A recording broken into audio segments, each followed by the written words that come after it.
வணக்கம் அன்பர்களே. அஸ்ட்ரோசிரி சேனல் வாயிலாக நான் உங்கள் அஸ்ட்ராலஜர் டாக்டர் சதீஷ். தனுசு ராசி அன்பர்களே, சுக்கிர பயிற்சியால் என்ன பலன், எப்படி இருக்கும்? மூலம் 1, 2, 3, 4 நட்சத்திர பாதங்களையும், பூராடம் 1, 2, 3, 4 நட்சத்திர பாதங்களையும், உத்திராடம் 1 ஆக இந்த 9 நட்சத்திர பாதத்தில் பிறந்தவர்கள் தான் இந்த தனுசு ராசி அன்பர்கள்.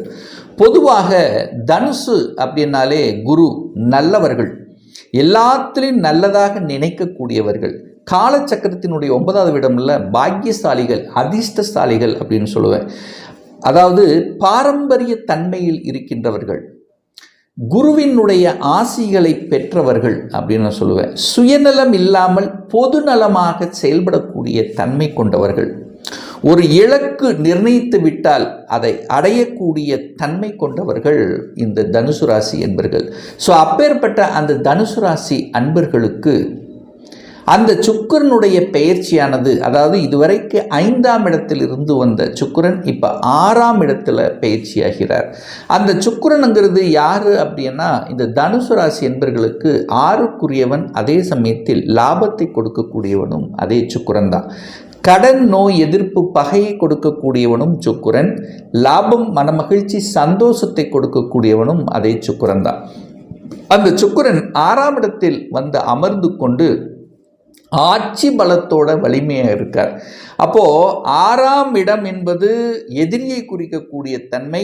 அந்த எதிரி பலமாக இருக்க போறார்னு அர்த்தம். அப்போ உங்கள் எதிரி இருக்காங்க, பலமாக இருக்காங்க, அதற்கு தகுந்த மாதிரி செயல்படணும் அப்படிங்கிறத ஞாபகத்தில் வச்சுக்கோங்க. கடன், நோய், எதிர்ப்பு, பகை, வம்பு, வழக்கு, ஸோ இந்த மாதிரி விஷயத்தில் கொஞ்சம் கவனம், எச்சரிக்கையுடன் செயல்படணும் அப்படிங்கிறத தனுசு ராசி என்பர்கள் மனதில் பதிய வைத்துக் கொள்ளுங்கள். கடன் கிடைக்குமா? கேட்ட இடத்தில் கடன் கிடைக்கும். ஸோ கடன் இல்லை என்று சொல்கிற அளவுக்கு இல்லை, கடன் உண்டு. கடனின் மூலமாக சில ஆதாயங்கள், அனுகூலங்களை பெறக்கூடிய ஒரு காலகட்டமாக அமையும். ஏதோ ஒரு வகையில் கடனை பற்றிய சிந்தனை ஓட்டங்கள் ஓடும். ஏற்கனவே கடன் இருந்துச்சுன்னா அந்த கடனை அடைச்சி விடலாம் அப்படிங்கிற எண்ணங்களை கொடுக்கும். அல்லது இதை அடைச்சிட்டு வேற எதையாவது ஒன்று வாங்கி தன்னுடைய தொழிலை அபிவிருத்தி செய்யலாம் அப்படிங்கிற எண்ணங்களை கொடுக்கும். கடன் வங்கியில் கிடைக்குமா? நிச்சயமா கடன் வங்கியில் கிடைக்கும். அந்த கடனை வைத்து கொண்டு உருப்படியாக சில விஷயங்களை செய்து கொள்ளலாம். சுக்கிரன் அப்படிங்கிறது வீடு, வீட்டுக்கு காரக கிரகம் சுக்கிரன். வீடு வாங்கணும்னு ஆசைப்படுறீங்கன்னா நிச்சயமா வீடு வாங்குவதற்கு உண்டான ஒரு காலகட்டம். ஏன்னா சுக்கிரன் வலிமை பெறுகிறது, காரக கிரகம் வலிமை பெறுகிறது அப்படின்னு சொல்லுவேன்.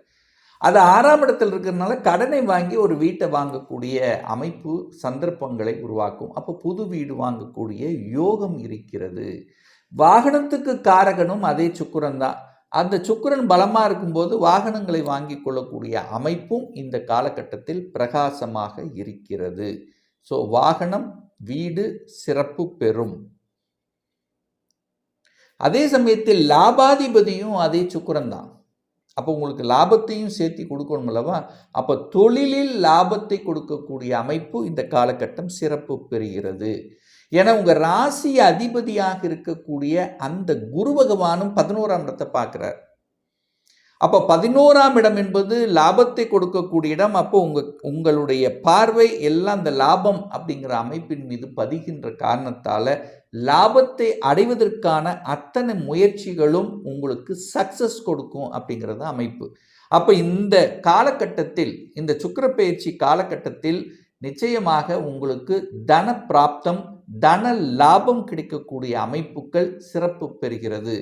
நிறைய தனுசு ராசி என்பவர்கள் சொந்த தொழில் ஈடுபடணும் அல்லது புதுசாக எதையாவது செய்யணும் என்கின்ற எண்ண ஓட்டத்தை கொடுத்து அதற்குண்டான அந்த பிளான், ஸ்ட்ராட்டஜி பிளான் வகுக்கக்கூடிய வாய்ப்புகள், சந்தர்ப்பங்களை உருவாக்கும்.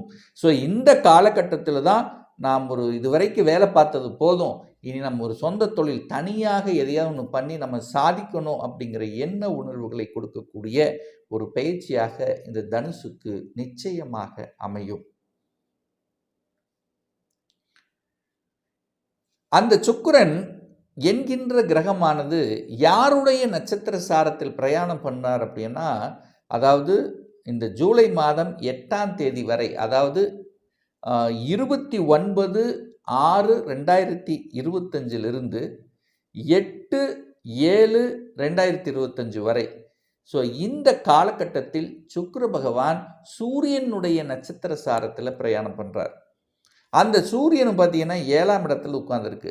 அந்த சூரியனுங்கிறது யாரு? உங்களுக்கு பாக்யாதிபதி.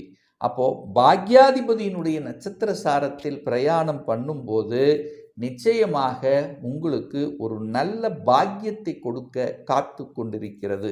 ஸோ எந்த பாக்கியத்துக்காக உங்கள் மனசு கவலை கொண்டிருந்ததோ அந்த பாக்கியத்தை அடையக்கூடிய தன்மைங்கிறது சிறப்பு பெறும். குழந்தை பாக்கியத்துக்காக கஷ்டப்பட்டு கொண்டிருந்தவர்கள், குழந்தை உறவுக்காக ரொம்ப நெடுநாளால ஒரு பிரச்சனையை உருவாக்கி கொண்டிருந்தவர்களுக்கெல்லாம் அந்த பாக்கியம் கிடைப்பதற்கான பேரு இந்த காலகட்டம் சிறப்பு பெறும். ஏன்னா சூரியனோடு அந்த குருவும் இணைந்து உங்கள் ராசியை பார்க்கக்கூடிய ஒரு காலகட்டத்திலும் அந்த 5ஆம் அதிபதியாக இருக்கக்கூடிய அந்த செவ்வாய் பாக்கியஸ்தானத்தில் இருக்கிறதுனால குழந்தை பாக்கியம், ஒரு புது உறவு உங்கள் குடும்பத்துக்குள் வர காத்து கொண்டிருக்கிறது. அதனால் உங்களுக்கு மனமகிழ்ச்சி, சந்தோஷத்தை கொடுக்கக்கூடிய அமைப்பு. அப்போ சுக்கிரன் லாபாஸ்தானத்தின் அதிபதியாகவும் செயல்பட போகிறார். அப்போ மகிழ்ச்சி, சந்தோஷத்தை கொடுக்கக்கூடிய அமைப்பு இருக்கின்ற காரணத்தால் புது உறவு ஒன்று உங்கள் குடும்பத்துக்குள் வரக்கூடிய வாய்ப்புகளை உருவாக்கும். அது காதலாக இருக்கலாம், அல்லது திருமண பந்தமாக இருக்கலாம், அல்லது குழந்தை பேராக இருக்கலாம். ஸோ ஒரு உறவுங்கிறது உங்களுக்கு உங்கள் வீட்டுக்கு, உங்கள் குடும்பத்தில் இணைக்கக்கூடிய நிகழ்வு சாத்தியமாகும்.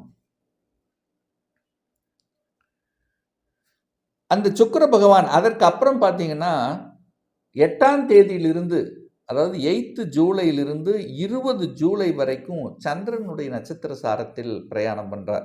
6ஆம் அதிபதி 8ஆம் அதிபதி நட்சத்திர சாரத்தில் பிரயாணம் ஆகுது. ஸோ அந்த காலகட்டத்தில் மட்டும் நீங்கள் கவனமாக எச்சரிக்கை உணர்வுடன் இருக்க வேண்டும். ஸோ 6, 8 இணைகிறது. அப்போது என்ன ஆகும்? 7ஆம் இடத்தை நசுக்குகிறது. அப்போ கணவன் மனைவிக்குள்ள ஒரு அந்யோன்யத்தை உண்டு பண்ணிக்கணும். அந்த காலகட்டத்தில் சண்டை, சச்சரவு இந்த மாதிரியான விஷயத்துக்குள்ள போயிடக்கூடாது.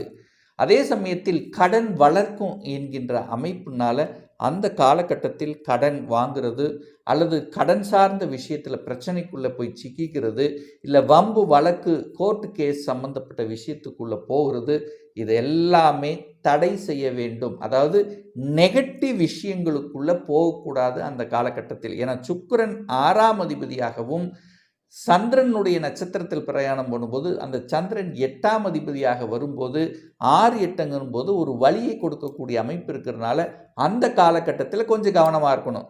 எங்கள் ஆஃபீஸில் கொஞ்சம் வாக்குவாதங்கள் வரக்கூடிய வாய்ப்புகள், அல்லது உங்கள் பேச்சை கேட்கல அப்படிங்கிறபோது உங்களுக்கு மனசில் ஏதாவது ஒரு வழியை கொடுக்கக்கூடிய தன்மைகள், அல்லது அப்போ வேலையில் பளு இருக்கக்கூடிய அமைப்புகள், இப்படி ஏதாவது ஒரு விதத்தில் ஒரு வழியை கொடுக்கும். ஆனால் அதே சமயத்தில் 6, 8 அப்படிங்கிறது வழியை கொடுத்தாலும் திடீர் அதிர்ஷ்ட வாய்ப்புகளையும் கொடுக்கும். எப்படி கொடுக்கும்?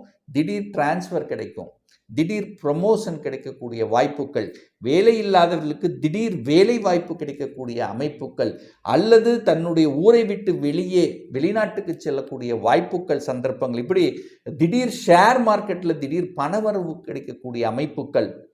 ஸோ இப்படி இந்த மாதிரியான விஷயத்தில் எதிர்பாராத விதத்தில் உங்களுக்கு ஒரு ஜாக்பாட் அல்லது லக்கு கிடைக்கக்கூடிய வாய்ப்புகள், சந்தர்ப்பங்களையும் அமைக்கும் அப்படிங்கிறதையும் நீங்கள் புரிஞ்சுக்கணும். பட் என்ன இருந்தாலும் ஒரு அலர்ட்ங்கிறது அந்த காலகட்டம் முக்கியம். அடுத்ததாக சுக்கிர பகவான் செவ்வாயினுடைய நட்சத்திர சாரத்தில் பிரயாணம் பண்ணுறார். அது எப்போ? ஜூலை மாதம் 20லிருந்து 25 வரைக்கும். ஸோ அந்த இடைப்பட்ட காலத்தில் அந்த செவ்வாய்ங்கிறது தனுசு ராசி என்பவர்களுக்கு 5க்குரியவன், பூர்வ புண்ணியஸ்தானத்தின் அதிபதி, பஞ்சமஸ்தானத்தின் அதிபதியாக இருக்கக்கூடிய அந்த செவ்வாயினுடைய நட்சத்திர சாரத்தில் பிரயாணம் பண்ணும்போது நிச்சயமாக பூர்வீகம் சார்ந்த விஷயங்களில் கரெக்டாக இருந்துக்கிறது நல்லது. சொத்து பிரச்சனை, பாக பிரச்சனை, ஸோ இந்த மாதிரி விஷயத்தில் சண்டை சச்சரவுக்குள்ளே போகாமல் இருப்பது நல்லது. அப்போ ஒரு சுமூகமான உறவுகளை அந்த காலகட்டத்தில் ஏற்படுத்தி கொள்ள வேண்டும். அதே சமயத்தில் செவ்வாயினுடைய துறையில் இருக்கக்கூடியவர்களுக்கு வேலை வாய்ப்பு கிடைக்கும். ஸோ 6 சுக்கிரன் 6ல் இருக்காரா, 6ங்கிறது என்ன, வேலை. அப்போ எங்க கிடைக்கும், சீருடை அணிந்து பணியாற்றக்கூடிய அத்தனை துறைகளிலும் ஒரு வளர்ச்சி கொடுக்கக்கூடிய ஒரு காலகட்டமாக அமையும். அதே சமயத்தில் செவ்வாய்ங்கிறது விளையாட்டுத் துறையிலே ஆர்வம் கிடைக்கும். அந்த விளையாட்டுத் துறையில் இருக்கின்றவர்கள் அந்த காலகட்டத்தில் ஜொலிக்கக்கூடிய தன்மை இருக்கும். கடனின் மூலமாக நிலம், இடம், விவசாய நிலங்கள் வாங்கக்கூடிய ஆர்வங்கள் அந்த காலகட்டத்தில் மிகுதியாகும். ஸோ ஆக மொத்தம் இந்த சுக்கிர பயிற்சியால் ஒரு வளர்ச்சி, ஒரு மேம்பாடு, தனப்பிராப்தி கொடுக்கக்கூடிய ஒரு அற்புத காலகட்டமாக அமையுங்கிறதுல எந்தவித மாற்று கருத்தும் கிடையாது.